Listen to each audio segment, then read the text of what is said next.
Bonjour à tous, j'espère que vous allez bien et que vos loulous se portent bien également. Aujourd'hui j'avais envie de vous faire une petite présentation de ma petite troupe, pour vous permettre de les rencontrer un petit peu et d'en savoir un peu plus sur chacun d'entre eux. Donc je vous laisse regarder la vidéo.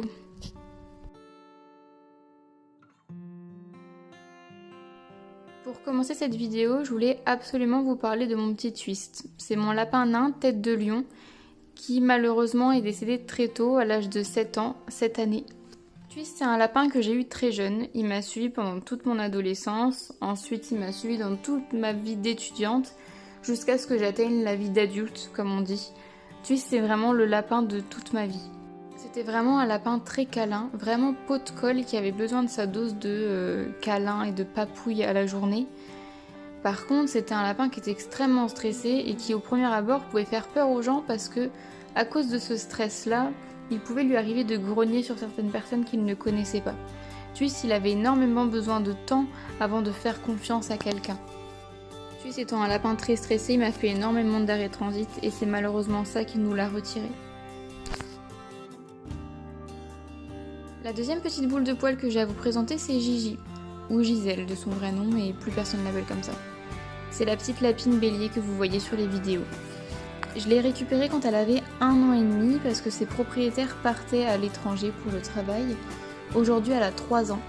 Elle a vécu quelques mois avec Twist, ça a été son grand amour, même si la cohabitation a été un petit peu compliquée à mettre en place. Gigi, c'est vraiment la lapine idéale. C'est une lapine qui est très câline, très attentive et vraiment très intelligente. Le seul gros point négatif, c'est que madame ne se laisse pas bien manipuler ou porter pour les soins éventuels qu'on a à lui faire. Mais bon, ça reste vraiment une amour de lapine. Comme je vous le disais, Gigi c'est vraiment une lapine qui a besoin d'attention constante. Donc quand Twist nous a quittés, on s'est tout de suite dit qu'il ne fallait pas qu'elle reste seule. J'ai toujours été fan des lapins géants, mais là on a rencontré Balou. Et Balou ça a été le coup de cœur, il fallait absolument qu'il nous rejoigne. Balou c'était le dernier lapro sur une portée de son éleveuse. À l'époque il avait 6 mois et personne n'avait voulu de lui. Mais quand on a vu sa bouille, on a craqué et il fallait vraiment qu'il nous rejoigne. Balou, c'est une vraie grosse peluche qui est sans arrêt en demande d'attention également. Concrètement, on en fait un petit peu ce qu'on veut, mais ça reste quand même le cancre de la classe, faut le dire. Les bêtises, ça reste sa spécialité. Et Balou, c'est vraiment un lapin très très gourmand. C'est le genre de lapin vraiment à être rythmé par son estomac. C'est son estomac qui va le guider dans les bêtises de toute façon. Mais Balou, ça reste quand même notre gros pâteau qui reste sans arrêt dans nos pattes et c'est aussi pour ça qu'on l'aime.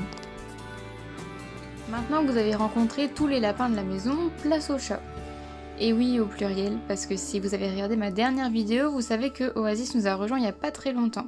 Mais d'abord, place au roi de la maison, Sacha. Sacha, c'est le chat de mon conjoint à la base et il a une relation vraiment très privilégiée avec lui. Sacha, c'est un gros pantouflard, une grosse patte en fait, comme on aime le dire. C'est vraiment le chat câlin qu'on peut manipuler dans tous les sens. De toute façon, tant qu'il a de l'attention, il est content. C'est un gros loulou de 3 ans qui est rythmé comme une horloge. Mais c'est un amour de chat, vraiment il en ferait jalouser plus d'un.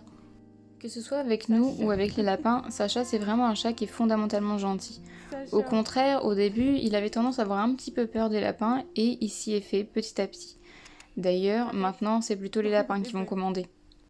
Bref, vous l'aurez compris, Sacha, c'est un petit peu le chat parfait. Autant câlin que joueur, très gentil, et même au niveau des soins, comme c'est un chat à poils longs qu'il faut brosser assez souvent, monsieur adore ça, on n'a aucun souci avec lui.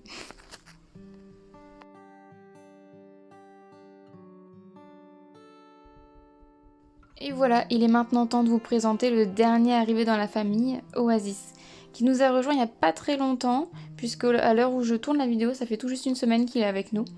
Oasis, il a une histoire un petit peu particulière, on l'a récupéré en association et il s'avère que c'est le frère de Sacha.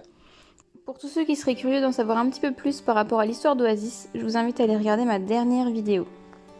De par un petit peu toute la négligence qu'il a pu subir ces derniers mois, Oasis a dû être rasé par l'association, c'est pour ça que sur les vidéos vous verrez certaines zones presque à nu sur lui. Avec tout ça, le brossage avec lui c'est une vraie galère, il se met dans des états pas possibles, va falloir vraiment qu'on travaille ça avec lui. Finalement, Oasis ressemble pas mal à Sacha, c'est un chat qui est tout aussi câlin que joueur. Moi j'ai eu un gros coup de cœur sur ce matou qui est vraiment toujours en demande d'attention. Pour faire simple, malgré le fait qu'il reste encore un petit peu peureux par moment avec tout ce qu'il a pu vivre dans le passé, ça reste vraiment un amour de chat. Et voilà, ça y est, vous connaissez maintenant chacun des animaux qui partagent notre vie. Ça vous permettra peut-être de nous suivre plus facilement au quotidien. Je rappelle qu'on est assez actif sur Instagram, sur mon compte La Petite Laura, ou sur ma page Facebook au même nom. Sinon, on se retrouve bientôt sur une prochaine vidéo YouTube. Bonne journée à vous, bisous à tout le monde.